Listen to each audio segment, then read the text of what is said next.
નગરપાલિકાની આરોગ્ય શાખા દ્વારા જે છે રાજકોટ શહેરમાં વધતા જતા ઝાડા ઉલટી ઉપરાંત ટાઇફોઇડ અને મરડાના કેસીસ છે અનુસંધાને સતર્કતાના ભાગરૂપે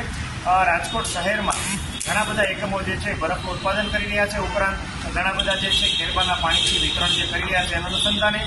તમામમાં ખાસ કરીને મેટ્રોલોજીકલ કાઉન્ટ જે છે એ તપાસ અર્થે જે છે કુલ 49 એકમો પાસેથી પાણીના સેમ્પલ જે છે લેવામાં આવ્યા છે અને આ કામગીરી હજી ચાલુ રહેશે। આ સેમ્પલ લઈને પીડીયુ મેડિકલ કોલેજ ખાતે જે છે માઇક્રોબાયોલોજી ડિપાર્ટમેન્ટ ખાતે મોકલવામાં આવ્યા હતા અને એમ્પિયન કાઉન્ટ અને કોલિફોર્મ કાઉન્ટ જે છે આ બેને ટેસ્ટ કરવામાં આવતા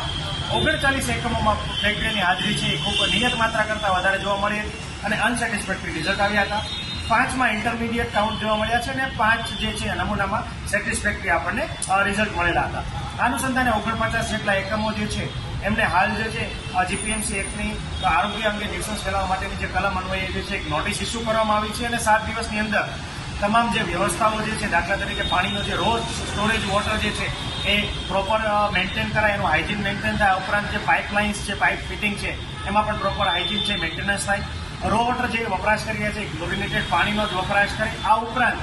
જ્યારે વિતરણ થતું હોય ત્યારે ટ્રાન્સપોર્ટેશન પણ હાઇજીન કન્ડિશનમાં મેન્ટેન રાખે વગેરે બાબતે સૂચનાઓ આપવામાં આવી છે। 7 દિવસ પછી આમનું જે પુનઃ મૂલ્યાંકન કરવામાં આવશે અને અનસેટિસ્ફેક્ટરી કન્ડિશન જણાશે તો જે તે એકમો જે છે એને સીલ કરવાની કાર્યવાહી છે એ કરવામાં આવશે। સાહેબ, બંધ નહીં કરે તો શું કરશો?